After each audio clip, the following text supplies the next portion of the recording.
Shalom, selamat pagi Bapak, Ibu, Saudara, serta rekan-rekan yang saya kasihi di dalam Tuhan Yesus Kristus. Dengan penuh sukacita di dalam Tuhan, kembali pada pagi hari yang indah ini, izinkan saya menyapa, menjumpai Bapak, Ibu, Saudara semua melalui program Motivasi Pagi. Firman Tuhan pada pagi hari ini terambil di dalam Mazmur pasal 34 ayat yang ke-18 yang berbunyi demikian. Tuhan itu dekat kepada orang-orang yang patah hati, dan Ia menyelamatkan orang-orang yang remuk jiwanya. Amin. Bapak, Ibu, Saudara terkasih, kita akan merenungkan firman Tuhan pada pagi hari ini di bawah tema memulihkan luka-luka batin. Saudara-saudara terkasih, dalam kehidupan ini banyak hal yang bisa melukai hati dan jiwa kita. Hal tersebut akhirnya berwujud menjadi luka emosional dan sering ditutupi baik dengan sadar maupun tanpa sadar dengan berbagai bentuk dan cara. Ingatan kita mungkin dapat mulai kabur karena berjalannya waktu.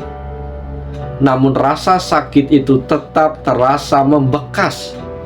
Bisa dikatakan rasa sakitnya hampir tidak ada bedanya dulu waktu pertama kali terluka maupun setelah bertahun-tahun lamanya.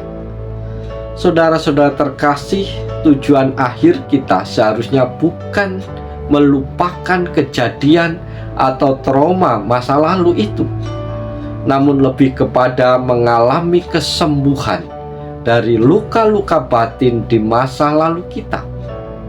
Sehingga sekalipun kita masih mengingat atau diingatkan kembali kepada kejadian tersebut, kita tidak lagi merasakan sakit tersebut dan bahkan bisa mengambil hikmat dari kejadian itu. Bapak, Ibu, Saudara terkasih, apa tanda-tanda kita mengalami luka-luka batin? Tanda yang pertama adalah mengalami rasa kosong dan juga rasa sakit dalam batin yang tampaknya tidak bisa hilang. Tanda yang kedua adalah lekas marah atau mudah tersinggung, perasaan benci, dendam yang sering muncul. Tanda berikutnya adalah sedikit atau bahkan tidak memiliki rasa toleransi terhadap orang lain. Tanda berikutnya adalah terlalu sensitif pada peristiwa tertentu atau sering merasa diserang oleh tanggapan orang lain. Tanda berikutnya kita mengalami luka batin adalah sulit merasakan dikasihi, baik oleh sesama maupun oleh Tuhan. Selanjutnya, sering melakukan pemukulan atau suka berkelahi. Jika luka batin itu sudah sangat buruk, maka akan termanifestasi dalam bentuk yang membahayakan orang. Selanjutnya, marah kepada Tuhan karena menyalahkan Tuhan atas peristiwa-peristiwa yang menyakitkan yang ia alami. Selanjutnya, membenci diri sendiri. Hal ini sering dialami oleh mereka yang pernah mengalami pelecehan atau penyiksaan di masa lalunya. Selanjutnya, mudah frustasi. Hal ini disebabkan gejolak batinnya tidak bisa diungkapkan. Tanda berikutnya adalah eskaspis, melakukan berbagai bentuk pelarian diri dari masalah seperti makan berlebih, merokok, minuman keras, pornografi, kecanduan belanja, dan lain sebagainya. Tanda yang berikutnya adalah cutting atau melukai diri sendiri. Hal ini biasanya bentuknya pelepasan rasa sakit yang batinnya rasakan dengan menyakiti bagian-bagian tubuhnya, biasanya pada bagian-bagian tubuh yang tidak terlihat. Tanda berikutnya adalah tindakan balas dendam. Tanda yang selanjutnya tidak bertanggung jawab atas perbuatannya atau ketidakpedulian. Tanda berikutnya kita mengalami luka batin adalah pengharapan yang tidak masuk akal dan standar yang tidak realistis. Tanda berikutnya adalah perfeksionis. Tanda selanjutnya adalah perasaan putus asa. Dan yang terakhir, mengalami rendah diri. Bapak Ibu Saudara terkasih, bagaimana caranya supaya kita disembuhkan, dipulihkan dari luka-luka batin yang kita alami? Cara yang pertama adalah kita harus jujur. Keterbukaan adalah awal pemulihan. Jika kita tidak pernah secara jujur mengakui bahwa diri kita terluka, maka kita tidak akan pernah disembuhkan. Seperti seorang dokter, ketika pasien datang, ia tidak langsung mengobati, tetapi menanyakan pada si pasien apa yang ia rasakan. Yang pertama, kita harus jujur kepada Allah. Jika mungkin ada kemarahan kepada Tuhan, rendahkanlah hati kita dan mari kita datang kepada Allah. Jujurlah kepadanya bahwa hati kita terluka dan sakit, serta membutuhkan Tuhan untuk memulihkan kita. Percayalah, maka Ia Allah yang setia akan membalut luka-luka kita dan memulihkan hati kita. Yang kedua, mari kita jujur kepada seseorang atau pribadi yang dapat kita percaya. Selain Tuhan, kita butuh orang lain untuk saling menjaga dan mendoakan. Mungkin orang tersebut pembina kita, mentor, gembala, bahkan pasangan hidup kita.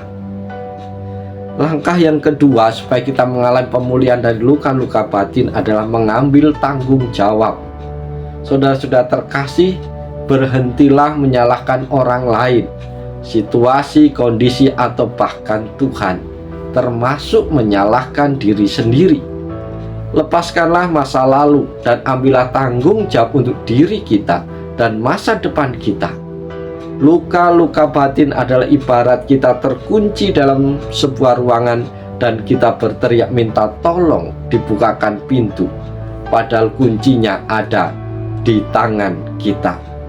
Kunci itu ada di tangan kita. Berhentilah menyalahkan dan mulailah melangkah ke depan. Cara yang ketiga supaya kita dipulihkan dari luka batin, sadarilah bahwa Tuhan mengasihi kita, baik kita merasakan atau tidak. Saudara-saudara terkasih, hal tersebut adalah fakta. Tuhan bahkan telah mengasihi kita ketika kita masih berdosa. Kasih Tuhan tanpa syarat, tidak dipengaruhi oleh performa atau penampilan kita. Langkah yang keempat supaya kita mengalami pemulihan dari luka batin adalah lepaskan pengampunan.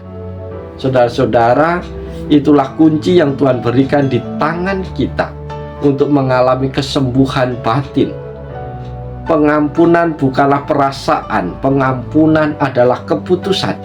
Jadi sekalipun setiap kali kita melepaskan pengampunan masih merasakan sakit, teruslah lakukan dan minta kasih karunia Tuhan agar kita bisa mengampuni dengan tulus. Langkah yang kelima supaya kita dipulihkan dari luka-luka batin adalah mengucap syukurlah. Hati yang tidak tahu bersyukur rentan terhadap berbagai hal negatif, seperti tidak bisa mengampuni, merasa tidak dikasihi, dan kebencian. Intinya, ucapan syukur adalah vitamin bagi jiwa yang akan membawa kita kepada kesehatan emosional. Langkah yang keenam ialah berilah makanan roh dan pikiran kita dengan kebenaran firman Tuhan. Salah satu proses pemulihan batin adalah perubahan pola pikir. Jadi sangat penting untuk merenungkan dan memperkatakan firman Tuhan dalam hidup kita. Langkah yang ketujuh supaya kita dipulihkan dari luka-luka batin adalah berdoalah. Ada bagian-bagian dari pemulihan batin dan juga memori kita yang tidak dapat dirumuskan teorinya, karena di sanalah peran Roh Kudus. Jadi sediakan waktu-waktu khusus untuk berada di hadirat Tuhan. Pemulihan adalah bagian dari proses kita menjadi segambar dan serupa dengan Kristus, hingga kita tiba pada kesempurnaan, yaitu pada waktu kita bertemu dengan Tuhan nanti. Untuk itu mari terbuka dan izinkan Tuhan untuk terus membawa kita dari satu pemulihan kepada pemulihan yang lainnya. dan biarlah proses Tuhan terus berjalan dalam hidup kita. Bapak Ibu Saudara terkasih, doa dan harapan saya biarlah firman Tuhan pagi hari ini menolong, memberkati, membantu Bapak Ibu Saudara untuk terbebas dari luka-luka batin, sehingga luka-luka hati kita dibalut oleh kasih setia Tuhan, sehingga kita boleh bebas, kita tidak lagi didakwa oleh luka-luka batin kita. Kita menjadi orang yang merdeka di dalam Tuhan, sehingga kita tetap bisa melangkah maju bersama dengan Tuhan. Oleh sebab itu, selamat pagi, selamat berkarya, Tuhan Yesus menolong, Tuhan Yesus memberkati Bapak Ibu Saudara semua. Salam haleluya, amin.